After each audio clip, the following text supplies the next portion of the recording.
2 Kings 17. Hoshea becomes the last king of Israel. Hoshea became king of Israel in Samaria. It was in the 12th year that Ahaz was king of Judah. Hoshea ruled for 9 years. He was the son of Elah. Hoshea did what was evil in the sight of the Lord, but he wasn't as evil as the kings of Israel who ruled before him. Shalmaneser came up to attack Hoshea. Shalmaneser was king of Assyria.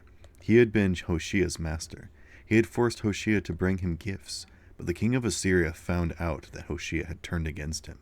Hoshea had sent messengers to So, the king of Egypt. Hoshea didn't send gifts to the king of Assyria anymore. He had been sending them every year. So Shalmaneser grabbed hold of him and put him in prison. The king of Assyria marched into the whole land of Israel. He marched to Samaria and surrounded it for 3 years. From time to time he attacked it. Finally, the king of Assyria captured Samaria. It was in the 9th year of Hoshea. The king of Assyria took the people of Israel away from their own land. He sent them off to Assyria. He settled some of them in Halah. He settled others in Gozan on the Harbor River, and he settled still others in the towns of the Medes. Israel is forced to go away to Assyria. All that took place because of the people of Israel had committed sins against the Lord their God. He had brought them up out of Egypt. He had brought them out from under the power of Pharaoh, the king of Egypt, but they worshipped other gods. The Lord had driven out other nations to make room for them, but they followed the evil practices of those nations. They also followed the practices that the kings of Israel had started. The people of Israel did things against the Lord their God in secret. What they did wasn't right. They built high places of worship in all of their towns.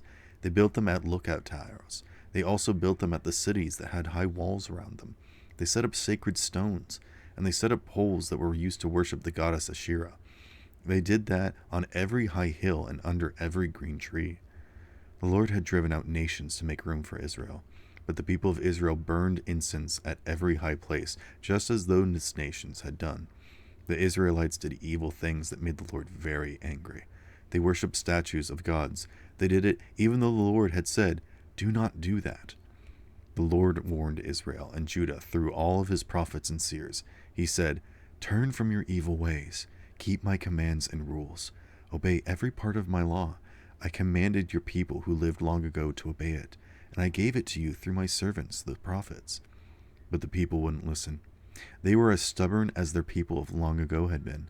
Those people didn't trust in the Lord their God. They refused to obey his rules. They broke the covenant he had made with them. They didn't pay any attention to the warnings he had given them. They worshipped worthless statues of gods. Then they themselves became worthless. They followed the example of the nations they were around them. They did it even though the Lord had ordered them not to. He had said, "Do not do as they say." They did the very things the Lord had told them not to do. They turned away from all the commands of the Lord their God. They made 2 statues of gods for themselves. The statues were shaped like calves. They made a pole that was used to worship the goddess of Asherah. They bowed down to all of the stars, and they worshipped the god Baal. They sacrificed their sons and daughters in the fire. They practiced all kinds of evil magic. They gave themselves over to do what was evil in the sight of the Lord. All of those things made him very angry. So the Lord was filled with anger against Israel.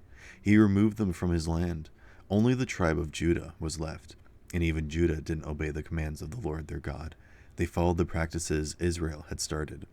So the Lord turned his back on all of the people of Israel. He made them suffer.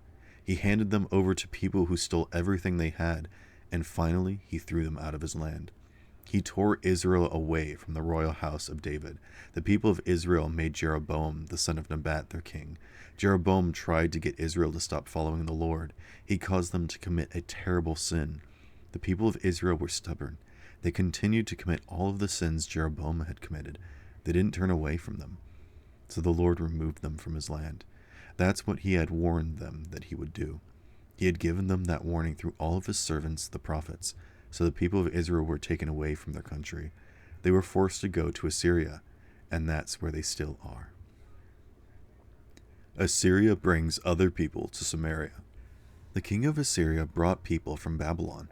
He also brought them from Cuthath, Ava, Hamath, and Sepharvaim. He settled all of them in the towns of Samaria.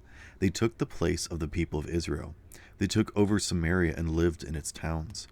When they first lived there, they didn't worship the Lord, so he sent lions among them, and the lions killed some of the people. A report was given to the king of Assyria.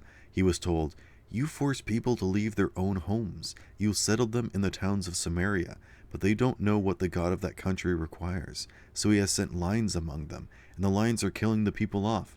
That's because the people don't know what the God requires." Then the king of Assyria gave an order. He said, "Get one of the priests you captured from Samaria. Send him back to live there. Have him teach the people what the God of that land requires." So one of the priests went back to live in Bethel. He was one of those who had been forced to leave Samaria. He taught the people there how to worship the Lord. In spite of that, the people from each nation made statues of their own gods. They made them in all of the towns that they had settled. They set up these statues in small temples. The people of Samaria had built the temples at the high places. The people of Babylon made statues of the gods Succoth-Benoth. Those from Cuthoth made statues of Nergal. Those from Hamath made statues of Ashima. The Avites made statues of Nithaz and Tartak. The Sepharvites sacrificed their children in the fire to Adremelech and Anemelech. They were the gods of Sepharvaim. So the people of Samaria worshipped the Lord, but they also appointed all kinds of their own people to serve them as priests. The priests served in the small temples at the high places. The people worshipped the Lord, but they also served their own gods. They followed the evil practices of their nations from which they had been brought. They are still stubborn. They continue in their old practices to this very day. And now they don't even worship the Lord. They don't follow his directions and rules. They don't obey his laws and commands. The Lord had given all of those laws to the family of Jacob. He had given the name Israel to Jacob. The Lord made a covenant with the people of Israel. At that time he commanded them, "Do not worship any other gods. Do not bow down to them. Do not serve them or sacrifice to them. I am the one you must worship. I brought you up out of Egypt by my great power. I saved you by reaching out my mighty arm. You must bow down to me. You must offer sacrifices to me. You must always be careful to follow my directions and rules. You must obey the laws and commands I wrote for you. Do not worship other gods. Do not forget the covenant I made with you. And remember, you must not worship other gods. Instead, worship me. I will save you from the powerful hand of all of your enemies. I am the Lord, your God." But the people wouldn't listen. Instead, they were stubborn. They continued in their old practices. They worshipped the Lord, but at the same time they served the statues of their gods. And to this very day, their children and grandchildren continue to do what their people before them did.